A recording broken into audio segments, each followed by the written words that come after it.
এই 2 সপ্তাহ আগে আমাকে একজন হিন্দু বোন ফোন করেছে, আমি ব্রাহ্মণ বাড়ির বৌমা, আমার বাড়ি ব্যারাকপুরে।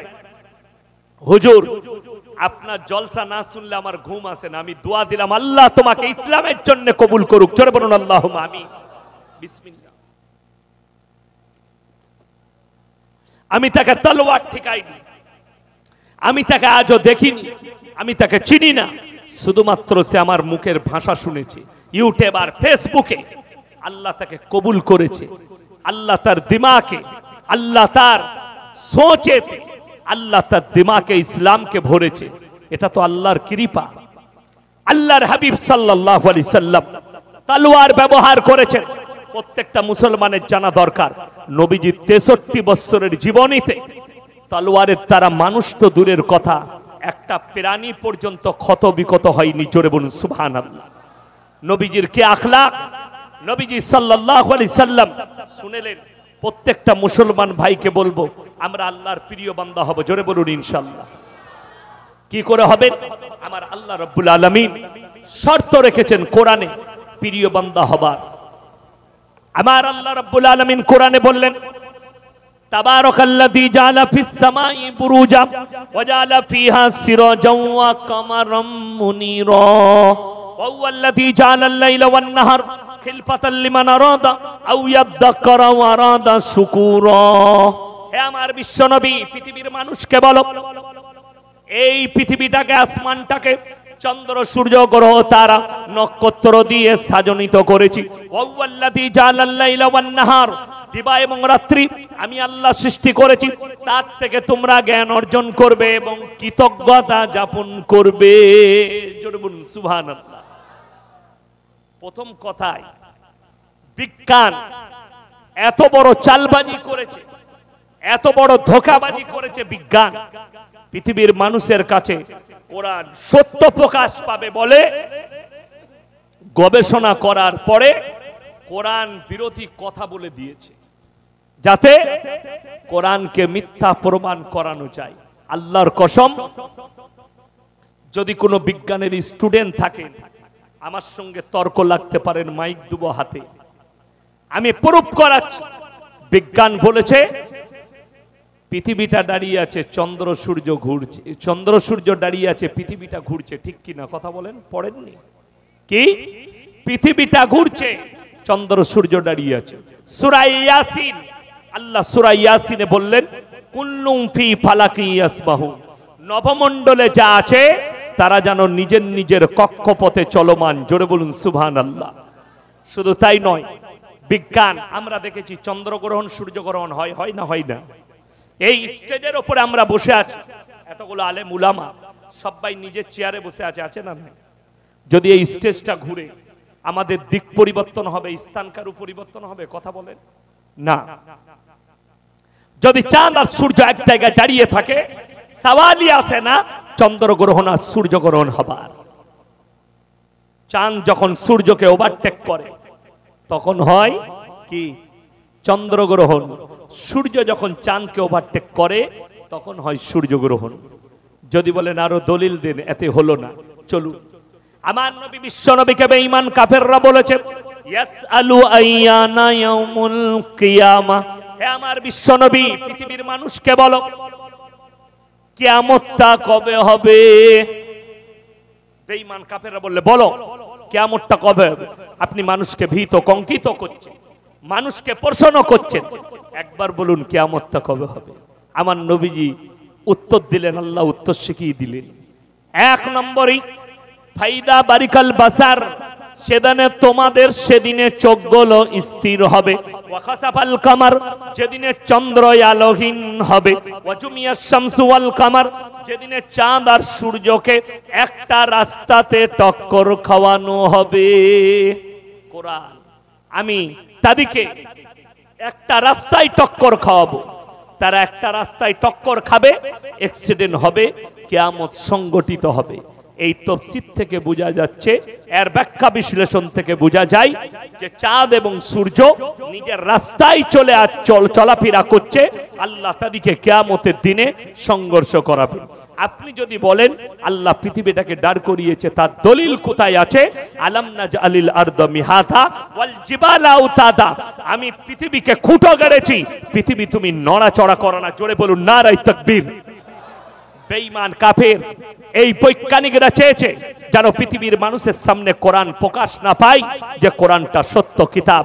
আল্লাহর কসম, কোরআন হচ্ছে আলিফ লাম মিম জালিকাল কিতাবু লা রাইবা ফি, আমার এই কোরআনে বিন্দু মাত্র সন্দেহ নেই। জোরে বলুন সুবহানাল্লাহ। ওই জন্য পৃথিবীর বিজ্ঞান ফেলোয়ার, আল্লাহ বললেন তোমরা আমার শুকর আদায় করো, দিবা এবং রাত্রিতে পরিবর্তন করি আমি আল্লাহ। সবাই একবার শুকর আদায় করে বলুন আলহামদুলিল্লাহ। চলুন, এরপর আল্লাহ বললেন, হে আমার বিশ্ব নবী, যারা আমার প্রিয় বান্দা হবে তাদের 1 নম্বর চরিত্রটা বলে দাও। ওয়া ইবাদুর রহমানিল্লাযিনা ইয়ামশুনা আলাল আরদি হাওনা। 1 নম্বর আখলাক কি? তারা যেন দুনিয়ার বুকে শান্তির সঙ্গে বিচরণ করে, মারামারি নেই, কাটাকাটি নেই, হানাহানি নেই। আপনার দ্বারা যেন, আমি প্রথমেই হাদিস শুনিয়েছি, আপনার দ্বারা যেন কেউ কষ্ট না পায়। আপনি ধরেলেন হাওড়ায় বাসে চেপেছেন, উলুবেড়িয়া আসবেন, আপনি বাসে দেখলেন একটা লোক সিগারেট খাচ্ছে, আপনি বললেন ভাই সিগারেটটা ফেলা। সে যদি আপনার থেকেও শক্তিশালী হয়, দ্বিতীয়বার কি করবে? সিগারেটটা ধোঁয়াটা নিয়ে আপনার মুখে মার, চিল্লালি কেন ভাই? ঠিক কিনা কথা বলে? সে আপনার থেকে শক্তিশালী। আর আপনি যদি বলেন দাদা সিগারেটটা একটু ধরে খেলে ভালো হতো, দাদা সিগারেটটা একটু ধরে নিলে ভালো হতো, সে মনে মনে ভাববে আল্লাহ মানুষটা কত ভদ্র, ভাই সিগারেটের ধোঁয়া পেলে আমাকে ডাক্তারে নিষেধ করেছে, আমার ক্ষতি হয়। সে মনে মনে ভাববে লোকটা এত নম্র, এত বিনয়ী, এত ভালো, সিগারেটটা ফেলবে না? ফেলবে না বাবা, ফেলে দেবে।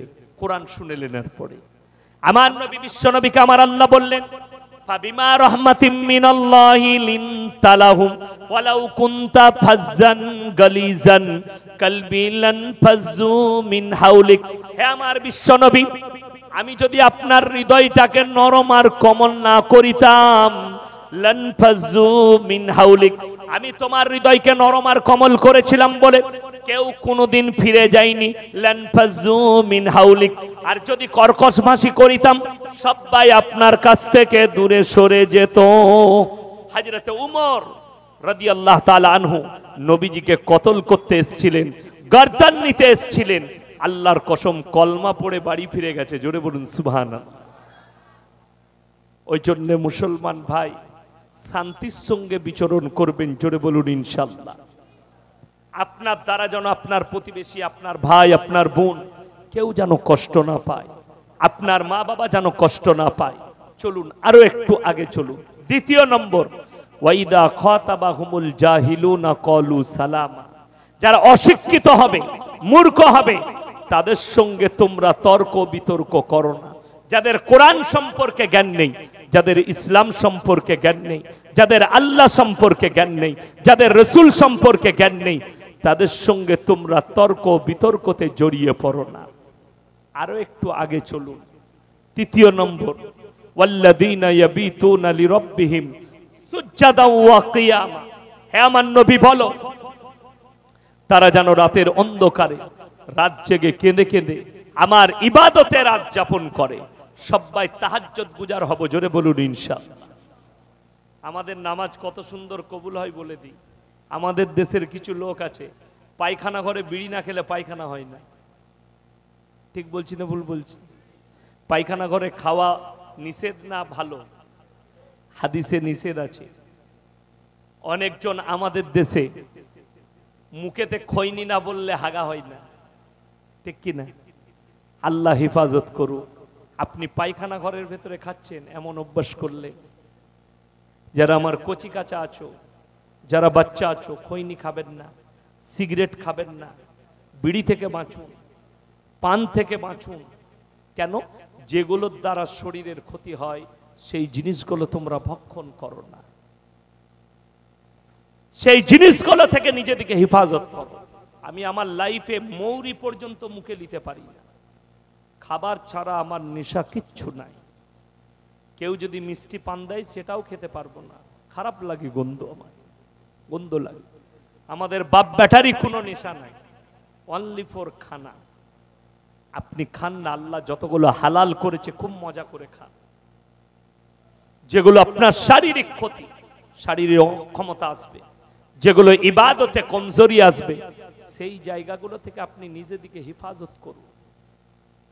তাহাজ্জুদ গুজার হন, আল্লাহর কাছে কাঁদুন, ওগো আল্লাহ আমাদের সকলকে জাহান্নামের আগুন থেকে বাঁচাও। সকলে জোরে বলুন আল্লাহুম্মা আমিন। আর আপনাদের সকলকে অনুরোধ করব, সকলে নিয়ত করেলেন যে আজ থেকে আমরা পাপের দিকে এগোবো না। জোরে বলুন ইনশাআল্লাহ। মানুষ পাপ থেকে কিভাবে বাঁচবে আমি বলে দিই। এক নম্বর হচ্ছে আল্লাহর হাবিব সাল্লাল্লাহু আলাইহি সাল্লামকে হযরতে আবু বকর সিদ্দিক রাদিয়াল্লাহু তাআলা আনহু জিজ্ঞেস করলেন, ইয়া রাসূলুল্লাহ, পৃথিবীর মধ্যে সব থেকে জ্ঞানী ব্যক্তিকে? নবীজি উত্তর দিলেন, সব থেকে জ্ঞানী মানুষ সে যে প্রত্যেক দিন একবার নিজের মৃত্যুকে স্মরণ করে। আমি আজকে মারা গেলে কালকে আমার কবরটা কি হবে, কবর কি হবে আমার, এটা যদি কেউ ভাবে সে আর জীবনে পাপ করবে না। যারা পাপ করেন কি ভেবে করেন? যারা পাপ করেন তারা কি মনে করেন? শুনেন, আমরা কি মনে করি? আমার পাপ, আমার গুনাহ আমার পরিবার জানে না, আমার প্রতিবেশী জানে না, আমার ইমাম জানে না, আমার ভাই জানে না আমি কি পাপ করছি, আমার স্ত্রী জানে না আমি কি পাপ করছি। আমরা মনে মনে ভাবি। আল্লাহর কসম, সূরা আল ইমরান প্রথম পৃষ্ঠা, ইন্নাল্লাহা লা ইয়াখফা আলাইহি শাইউন ফিল আরদি ওয়ালা ফিস সামা। হে আমার বিশ্ব নবী, পৃথিবীর মানুষকে বলো, আসমান আর জমিনের মধ্যে যা কিছু আছে কোন জিনিসটা আমার আল্লাহর কাছে গোপন নাই। জোরে বলুন সুবহানাল্লাহ। তোমরা অন্তরে কথা বলো, আমি আল্লাহ শুনতে পাই। তোমরা মনে মনে কথা বলবে, আমি আল্লাহ শুনতে পাই। ওই জন্যে আপনাদেরকে অনুরোধ করব, প্রত্যেকটা ভাই, মুসলমান ভাই, নিজেদিকে গুনাহ থেকে বাঁচাবেন। জোরে বলুন ইনশাআল্লাহ। কেউ নিজের সন্তানের জন্য, নিজের পরিবারের জন্য হারাম খাবেন না। আপনি মরে যাবেন, পাপের বোঝাটা আপনি নিয়ে যাবেন, আপনার পরিবার আপনার পাপের বোঝা নিবে না। যদি বলেন হুজুর কেন নিবে না, কোরআনকে জিজ্ঞেস করো। সূরা লুকমান শেষ রুকু, ইয়া আইয়ুহান নাসুত্তাকু রাব্বাকুম ওয়াখশাউ ইয়াওমান লা ইয়াজজি ওয়ালিদুন আন ওয়ালাদিহি ওয়ালা মাউলুদুন হুয়া জাজিন আন ওয়ালিদিহি শাইয়া। হে আমার বিশ্ব নবী, পৃথিবীর মানুষকে বলো তারা যেন সেই দিনকে ভয় করে যেদিনে বাপ বেটার কোনো উপকারে আসবে না, বেটা বাপের কোনো উপকারে আসবে না, কেউ কারুর জন্য এতটুকু উপকার করতে পারবে না। আমার আল্লাহ রব্বুল আলামিন কোরআনে বললেন, হে নবী বলে দাও। অপর জায়গায় আল্লাহ বললেন, ইয়াউমা ইয়াফিরুল মারউ মিন আখি ওয়া উম্মিহি ওয়া আবি ওয়া সাহিবাতিহি ওয়া বানি লিকুল্লি ইমরিইম মিনহুম ইয়াউমাইদিন শাআনু ইউগনি। হে আমার বিশ্ব নবী বলো, কিয়ামতের দিনটা এত ভয়ানক দিন হবে, স্বামী স্ত্রীর কাছে ছুটে যাবে, স্ত্রী বলবে দুনিয়াতে স্বামী ছিল না, স্বামী বলবে স্ত্রী ছিল না, বাপ বলবে বেটা ছিল না, বেটা বলবে বাপ ছিল না, মা বলবে বিটি ছিল না, বিটি বলবে মা ছিল না। কেউ কারুর জন্য সরষের দানা পরিমাণ কারুর বোঝা বহন করবে না। সেই দিনটা মনে করে পাপের দিকে এগুবে। কেন তুমি তোমার সন্তানের জন্য পাপ করবে? কেন তোমার পরিবারের জন্য তুমি পাপ করবে? তোমার যদি হালাল রুজি হয়, 50 টাকা রোজগার করে জমিয়েছেন, হালাল টাকা, কারুর বাপ যদি 1 টাকাও রেখে না যায়, তোমাকে হালাল খাইয়ে মানুষ করেছে, তারপরে তুমি জানবে আমার বাপ আমাকে জান্নাতের রাস্তা দেখিয়ে দিয়ে গেছে। কারুর বাপ যদি 100 কোটি দিয়ে যায়, টাকাটা যদি সুদের টাকা হয়, টাকা যদি লোকের মেরে নেওয়া হয়, টাকা যদি চুরির হয়, জেনে রেখে দিবে ওই 100 কোটি টাকা তোমার কাছে লাভের নয়, সম্পূর্ণ হারামের টাকা, লোকের মেরে নিয়ে টাকা, সুদের টাকা, হারামের টাকা। যারা সুদ খায় তারা শোনো, একবার যদি কেউ সুদ খায়, নিজের মায়ের সব থেকে নিম্ন স্তরের পাপ হচ্ছে নিজের মায়ের সঙ্গে 70 বার ব্যভিচার করার সমান গুনাহ। জোরে বলুন নাউজুবিল্লাহ। যারা সুদ খায়, যারা সুদ দেয় আর নেয়, উভয়ে পাপী। আজকে কষ্ট কোথায় শোনো?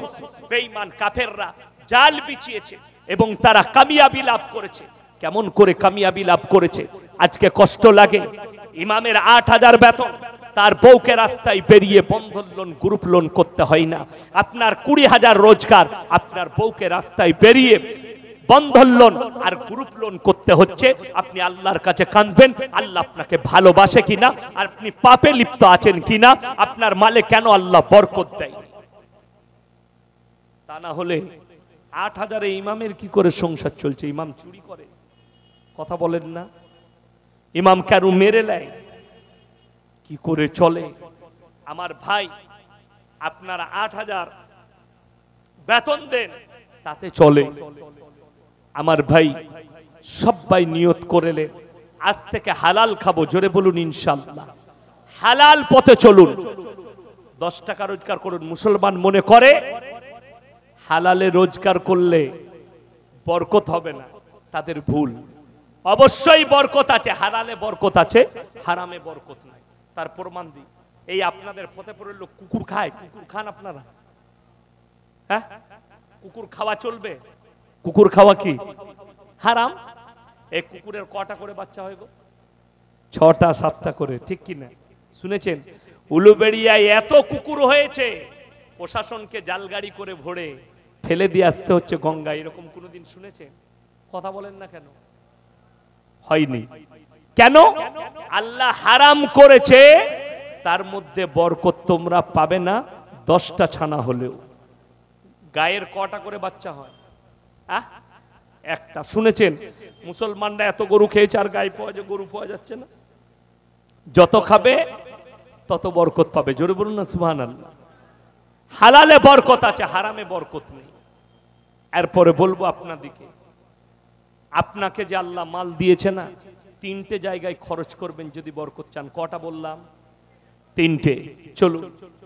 ওয়া আতিদাল কুরবা হাক্কাহু ওয়াল মিসকিন ওয়াবনাস সাবিলি ওয়ালা তুবাদদির তাবদীরা ইন্নাল মুবাদদিরিনা কানু ইখওয়ানাশ শায়াতিন ওয়া কানাশ শাইতানু লিরাব্বিহি কাফুরা।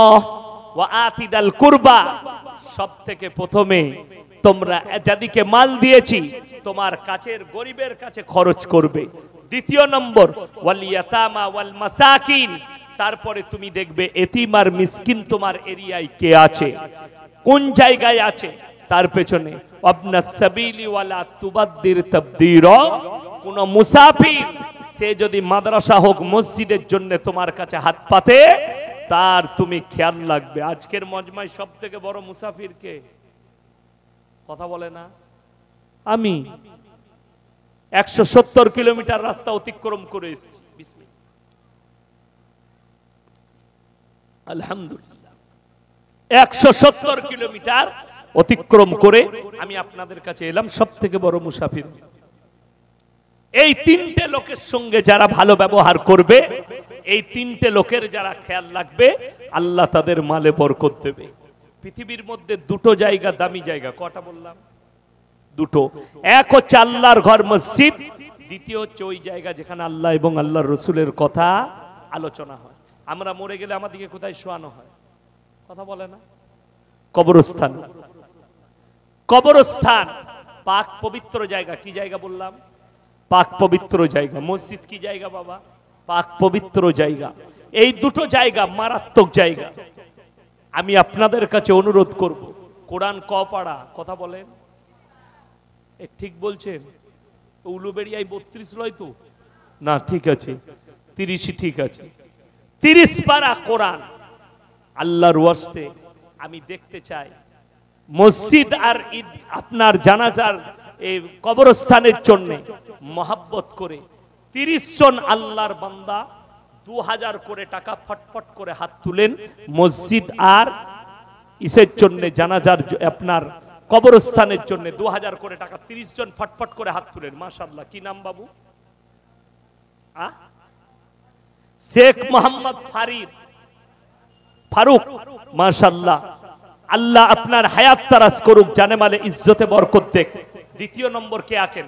এ আমার বাবুরা, আমি বলেছি আল্লাহর ওয়াস্তে, কোরআনের মহব্বতে দ্বিতীয় নম্বরটা কে আছেন? তাড়াতাড়ি হাত তুলেন। মাশাআল্লাহ, কি নাম বাবু? শেখ ফরিদ আলী। শেখ ফরিদ আলী, মাশাআল্লাহ। 2 নম্বর, আল্লাহ আপনার জানে মালে ইজ্জতে বরকত দেখ কারোবারে। আমার ভাই তাড়াতাড়ি বলুন, মাত্র 2000 করে বলেছি, হাত তুলেন। রাকিব নাজির, শেখ রাকিব নাজির। শেখ রাকিব নাজির, মাশাআল্লাহ। 3 জন হয়ে গেল, আমি 30টা চেয়েছি, ফটফট করে হাত তুলেন ইনশাআল্লাহ দেখি। 3 জন হয়েছে। 4র্থ নম্বর, কোন আল্লাহর বান্দা আছেন? 4 নম্বর ভাইটা, একটু তাড়াতাড়ি দেখি ইনশাআল্লাহ। 4 নম্বর আল্লাহর বান্দাটা কে আছে? শেখ আতিবর। শেখ আতিবর। আতিবর, মাশাআল্লাহ। 4 নম্বর হয়ে গেল। 5 নম্বর আল্লাহর বান্দাটা কে আছেন? আল্লাহ আপনার জানে মালে ইজ্জতে বরকত দেখ। 5 নম্বর আল্লাহর বান্দা কে আছে? 5 নম্বর, 5 নম্বর হয়েছে। কি নাম বললে? আচ্ছা, 5 নম্বরটা কে আছেন ভাই? একটু তাড়াতাড়ি, মাত্র 2000 করে বলেছি আল্লাহর ঘর মসজিদের জন্য। আপনি আস্তে আস্তে যদি 200 করে টাকা মাসে দেন, 10 মাসে শোধ হয়ে যাবে আমার ভাই। আপনি আস্তে আস্তে দিবেন, ওয়াদা করেন মাসে মাসে দিবেন, কিন্তু আল্লাহর ঘরের জন্য। আমি মুসাফির মানুষ।